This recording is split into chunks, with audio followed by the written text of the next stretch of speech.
ഈ ഒരു പോസ്റ്റ് ഞാൻ ഇന്ന് അപ്രതീക്ഷിതമായി കണ്ടതാണ്. അപ്രതീക്ഷിതമല്ല കേട്ടോ, ഒരുവിധം ന്യൂസ് അയക്കുന്ന ഒരു സംഭവം കൂടിയാണിത്. വോട്ട് ചെയ്യാൻ നാട്ടിൽ പോയ തൊഴിലാളികൾ തിരിച്ച് കേരളത്തിലേക്ക് മടങ്ങി വരുന്നില്ല എന്നുള്ളത്. ഒരു ഹോട്ടലുകളിലായിക്കോട്ടെ, റെസ്റ്റോറൻറ്റുകളായിക്കോട്ടെ, മിക്ക തൊഴിലിടങ്ങളിലായിക്കോട്ടെ, ഹിന്ദിക്കാരെ കിട്ടാനില്ല.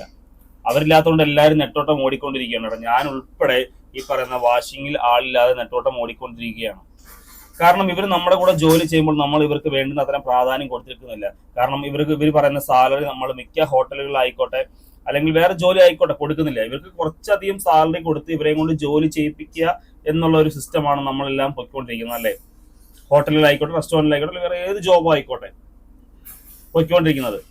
ഇവർക്ക് ഇത്രയും പൈസ കൊടുത്താൽ ഇവർ ജോലി ചെയ്യും, എന്നിട്ട് നമ്മൾ അവർക്ക് വേണ്ടുന്ന എന്തെങ്കിലുമൊക്കെ ആനുകൂല്യങ്ങൾ അതൊന്നും കൊടുക്കാറില്ല മിക്ക സ്ഥലങ്ങളിലും കേട്ടോ. ഞാൻ എല്ലാവരെയും കുറ്റപ്പെടുത്തി പറഞ്ഞ ഇതല്ല. ഇപ്പോഴും വർഷങ്ങളായിട്ട് ഹോട്ടലിലായാലും വാഷിങ്ങില് സാലറി എന്ന് പറയുന്ന സംഭവം വളരെ അധികം കുറവാണ്. ഉള്ളപ്പോൾ കണ്ണിന്റെ കാഴ്ച അറിയില്ല എന്ന് പറയുന്നത് വളരെയധികം ശരിയായിട്ടുള്ള ഒരു കാര്യമാണ് കേട്ടോ. അവരുള്ളപ്പോൾ നമ്മൾ അവരുടെ കാഴ്ച അറിയില്ല. എന്താണ് നമ്മൾ പല കാര്യങ്ങളും നടന്നു പോകും. നമ്മൾ രാവിലെ രാത്രി ഡ്യൂട്ടി കഴിഞ്ഞ് തിരിച്ച് റൂമിൽ പോകുമ്പോഴത്തേക്ക് തിരിച്ച് പിറ്റേ ദിവസം രാവിലെ ഡ്യൂട്ടിക്ക് വരുമ്പോഴത്തേക്ക് കിച്ചണൊക്കെ നീറ്റായിരിക്കും, അല്ലെങ്കിൽ പാത്രമെല്ലാം വാഷ് ചെയ്ത് വെക്കും, എല്ലാം ചെയ്യും. നമ്മൾ പുറമേ നിന്ന് കാണുമ്പോൾ അതൊരു സിമ്പിൾ ജോബായിട്ട് നമുക്ക് തോന്നാറുണ്ട്. പക്ഷെ അതിൽ ഉള്ളിലേക്ക് ഇറങ്ങി ചെല്ലുമ്പോൾ അത് എത്രമാത്രം ഒരു കഠിനമായ ജോബാണെന്ന് അത് ചെയ്താൽ മാത്രമേ മനസ്സിലാവൂ.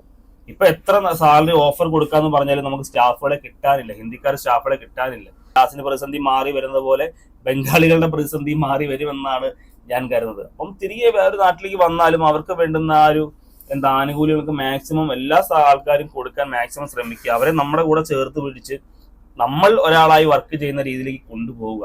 അപ്പൊ അതെനിക്ക് ജസ്റ്റ് ഒന്ന് പറഞ്ഞതേ ഉള്ളൂ. Thank you.